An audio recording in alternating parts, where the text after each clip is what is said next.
All right, today we're going to tear down one of the most powerful and complex pieces of engineering ever created, the ballistic missile. We're going to follow its journey, a story of incredible force and pinpoint precision. And it all starts with its name. Let's get into it. So, first things first, that name, ballistic. It's not just some cool technical sounding word. It's literally the key to understanding how this whole thing works. So, what does it actually mean? Well, the word ballistic comes from the science of projectiles, and a projectile is just any object that flies through the air, relying almost entirely on the force that first launched it. That initial push is what defines its entire journey. Here's a really simple way to think about it that makes it all click. A ballistic missile acts a lot like a thrown ball. Seriously, the path it takes, how far it goes, that's all decided by the power of that initial throw and the angle you threw it at. Its flight path is pretty much set from the very beginning.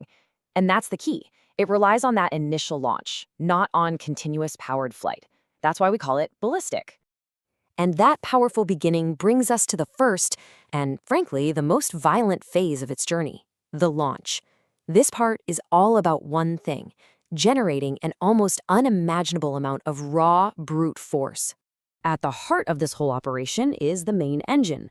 This thing is the largest, most powerful part of the entire missile, and its whole reason for existing is to do one job, provide a massive initial push.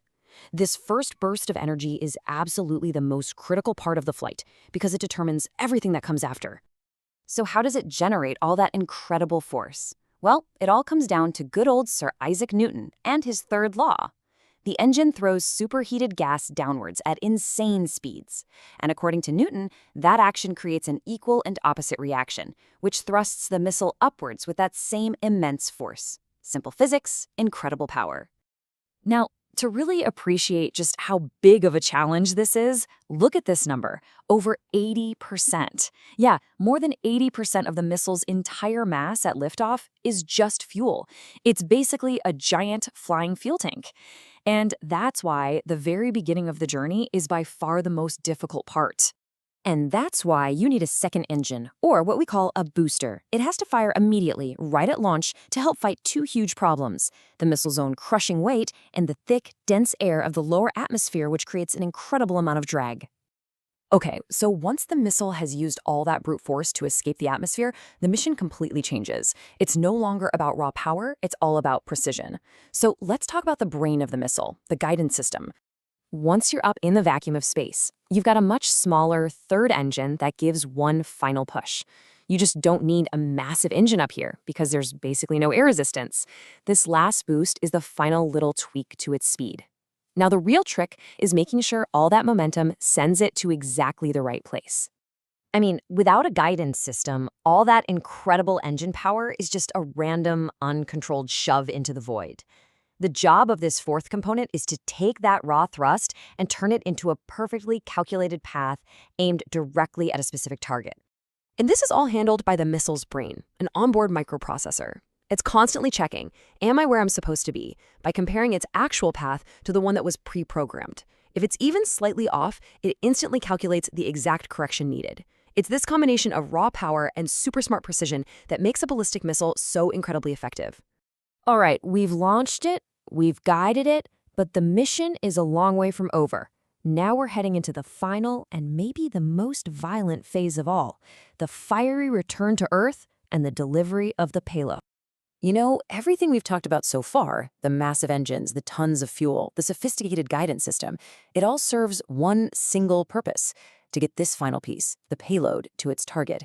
This is the part with the warhead. It's the whole reason the missile was built in the first place.